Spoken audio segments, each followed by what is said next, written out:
Abraham Lincoln talked about our right to alter our government, or a revolutionary right to overthrow it. And that is certainly something that no one wants to contemplate. But as I mentioned in my written and my delivered testimony, if the people come to believe that the government is no longer constrained by the laws, and they will conclude that neither are they. That is why this is a very, very dangerous sort of thing for the president to do, to wantonly ignore the laws, to try to impose obligations on people that the legislature did not approve.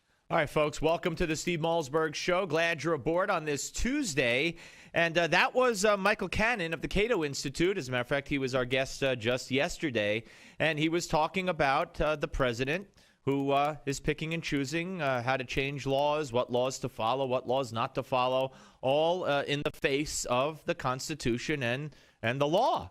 Joining us now is a man who was at the hearing, sitting on the House Judiciary Committee today from the 9th District of the great state of Georgia, Republican Congressman Doug Collins. Hello, Congressman. Hey, it's good to be with you. Well, thank you, and thank you for waiting. I know you were waiting for a while during the break, but let me ask you. I mean, this is something I've talked about ad nauseum. I mean, this president has, not only with the Affordable Care Act, but DOMA and the work provision welfare reform and deportation with ICE. I mean, he just picks and chooses what laws he'll follow, what parts of laws he'll follow, what he won't follow, and I'm waiting for someone to do something about it. Well, you need to continue to talk about it. We need to continue to raise this sector, and it's and playing the partisan here for just a minute. This president has taken it almost to a Zen level. He's not just in the sense that when the law is passed and the money is appropriated, he's supposed to do and carry out the intent of the law. And there's not policy considerations to change that. This president, however, has just decided that he wants to. He'll change it whenever he wants to. The problem comes, and this is not just this administration, but we've seen it in Republican administrations and previous Democrat administrations, is that Congress has allowed itself to become for lack of a better term, inconsequential in many of the things that go on, mainly because that we have lost control of the purse strings. We're not budgeting and we're not appropriating as we should. We're not controlling the issues from a legislative perspective, which allows this administration to do what it wants to do.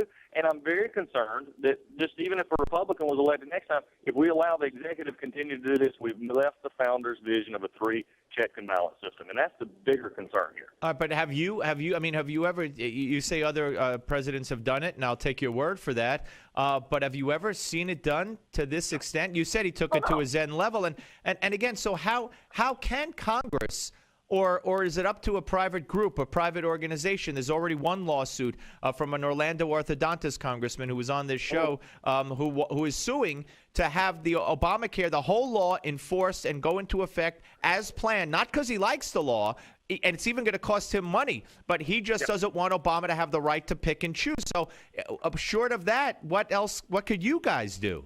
Well, and I think what he's doing is right. What the states are doing, like Oklahoma and others who have said that, the subsidies couldn't exist outside of a state-run exchange. Those are the lawsuits that need to take place, and those are the lawsuits that, in my personal opinion, have the most effect. Now, you do have the problem that we in Congress have an issue with. It's a legal term of standing, and it has to be constitutional standing, but members don't have the standing, or we can't have, and under most of the laws, to have standing, so that if he violates a law that we've written, whether it's a private citizen or others, that we have the ability to sue to enforce. Now, the administration and justices have all said, well, you have elections, you have the power of the purse, but on many of these decisions, this president has used areas of moving monies from one pot to another to pay for something else. He's taken away that power of the purse so that we don't have that capability. And then, the elections are not, a valid solution in this sense. And I think the undermining of that with the IRS targeting and with everything else. So I think what we've got to do, and we've had some conversations even after our meeting today, on what we can do to better enforce the Article I standing of Congress. And that's something that is not just, and regardless of executive power, Article I, the congressional authority, has been eroded for several decades. And there's people like myself and others who are committed to saying Congress has got to take back over that role and properly take its place as one of the three branches of government. And we're talking to Congressman Doug Collins of Georgia here on the Steve Malzberg Show. Remember, the House Judiciary Committee held hearings today on the president, the Constitution, and the issue, of course, of abuse of power came up. So how does that is it up to leadership? Is it up to the House leadership to make sure that this is something that's taken back, as you put it, or just how does it get done? Well, I think it is up to House leadership, but this is something that actually, frankly, should find bipartisan support. Now, right now, the Democrats don't want to talk about this because their party is in the White House. They don't want to discuss it like the Republicans, wouldn't want to discuss on it. But when you look at it from an institutional perspective, when you look at it going back to wherever you learned civics from, whether it was the Schoolhouse Rock, videos in the morning, or it was in fifth grade at civics, you learned that there were three branches of government. You learned there was a legislative, executive, and judicial. They all work together. And what has happened is Congress has passed law after law giving authority to EPA, giving authority to HHS, giving authority to other departments to fill in the blanks, so to speak. And that's exactly what Obamacare is. Why it's such an abomination is because it was designed in these executive departments without any oversight. We gave that away. And then when you couple that with the fact that we can't come together on budgets, we can't come together on appropriations, and we refuse to withhold funds from things that need to be withheld, then you set up a problematic system in which the executive has assumed more authority and role than they should have. And at this point, it has not been put in check by Congress, and the courts are limited in their interpretation, or have just, in my personal opinion, just got it wrong. All right, let me go off topic just a little bit. Of course, you're not in the Senate. You are on the House Judiciary Committee, and when you see the rules blown up with the so-called nuclear option, which will now give judicial nominees the ability to be confirmed with just 51 votes, and of course the Obamacare, what some call the death panel in the healthcare, those 15 members also to be approved with just 51 votes. I mean, and you're dependent on what you're relying on here in the courts. You've mentioned the courts. If those benches are stacked with Obama appointees in the next few months or whatever that are sitting there for the rest of their lives, you're going to have a hard time moving anything through the courts or getting the right outcome.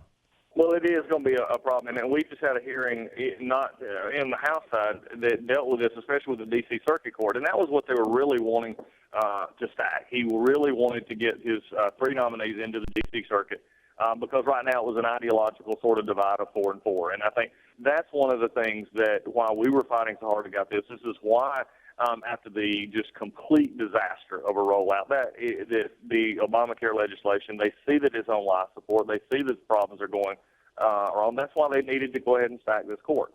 That is a concern as we look at going on, that the nuclear option will have long-standing effects. And I think, it's one of those times that, it may seem good at the moment, but in the long term is not good for the Senate and not good for the country. I agree. And by the way, Obama, I just heard today, Obama, every day for the rest of the month, they're going to roll out people who have benefited from the Affordable Care Act. I think you guys need to hold counter press conferences with leadership or local Congress people, whatever, with disaster stories to fight back.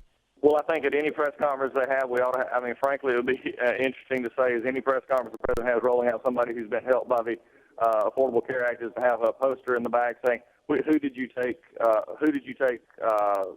benefits from, and who lost money or has to pay more so that you can have something that could have been fixed another way without overtaking health. I hear you. All right, Congressman, thank you very much, and I look forward to talking to you again, sir.